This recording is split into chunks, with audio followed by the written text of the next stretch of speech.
everyone, so in today's video I am chatting about whether or not children can understand their gender identity. Now what has prompted me to chat about this is the fact that the UK government has banned puberty blockers.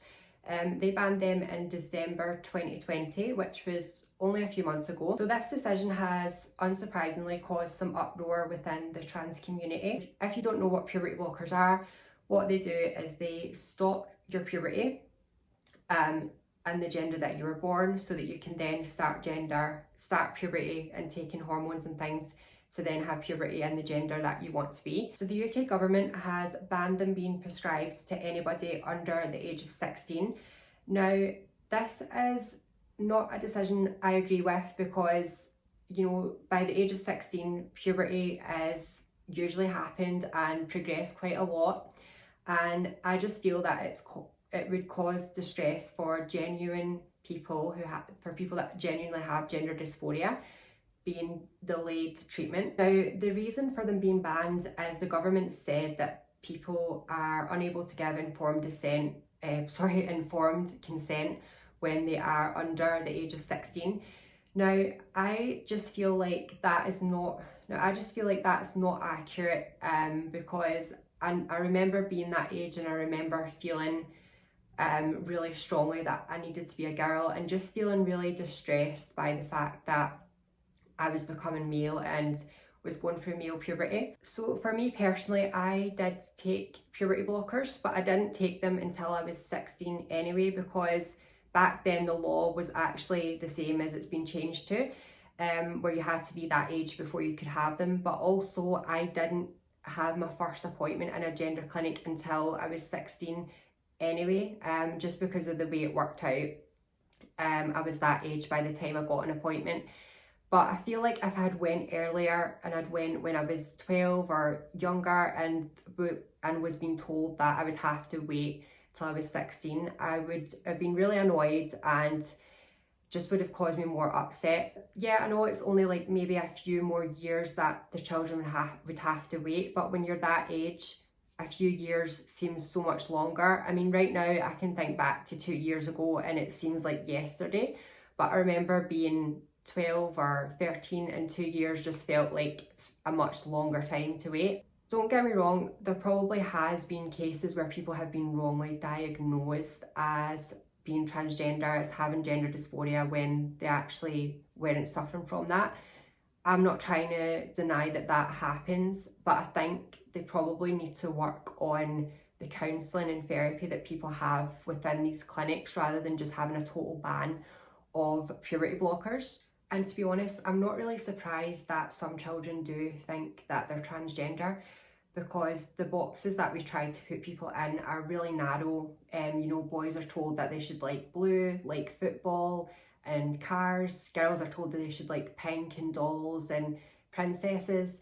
So the boxes that we put kids in are narrow, and it's easy for kids to maybe think, you know, if they're a boy who loved makeup and long hair and princess outfits, that they want to be a girl. So that's why I think it's important to allow kids to express themselves no matter what they want to do. Just let them be themselves. I think that more gender neutral options should be available to kids so that they can decide what they want to be.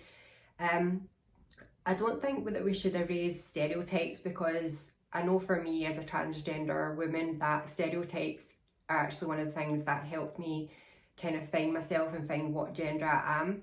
But I think the important thing is just to let people know that if you are different from the stereotype, that's completely okay.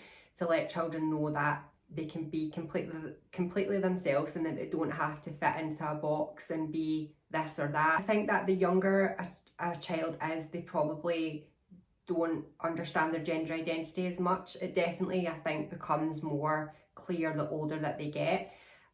So, you know, just let kids find themselves first. I don't think that pushing puberty blockers to kids is the right thing to do either, but I don't think completely banning them is the right thing to do. So I think rather than completely banning puberty blockers, what they should really do is just focus on better counselling and therapy for young transgender people or young people who think they might be transgender, because there's different types of gender dysphoria, which I have recently only discovered.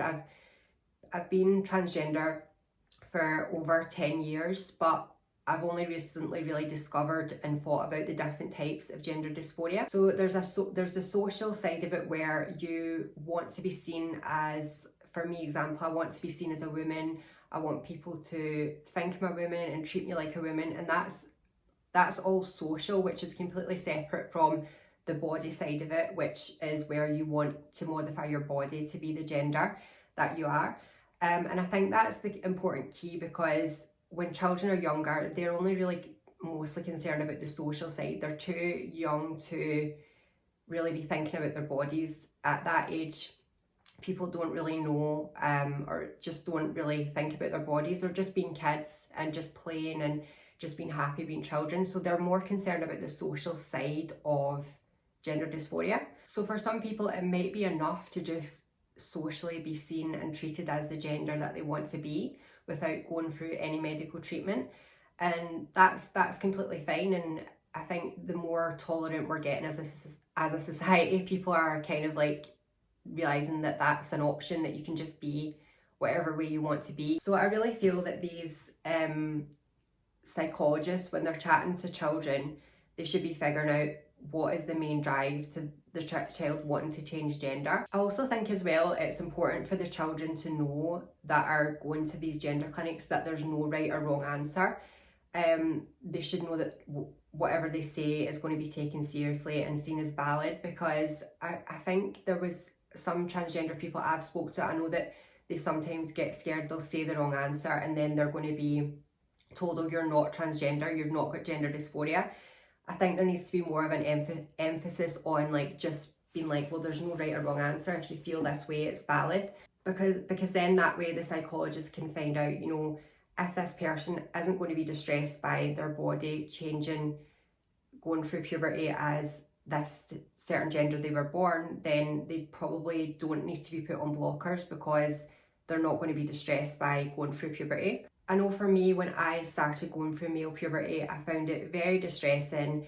I remember just getting like hair in my hand I've now had it lasered off, but at the time I was just like, I kept kind of looking at it and just thinking, this just doesn't feel right. It just didn't feel normal. It was almost like a rash on my hand when the hair was there. It just didn't feel normal, and it was causing me distress.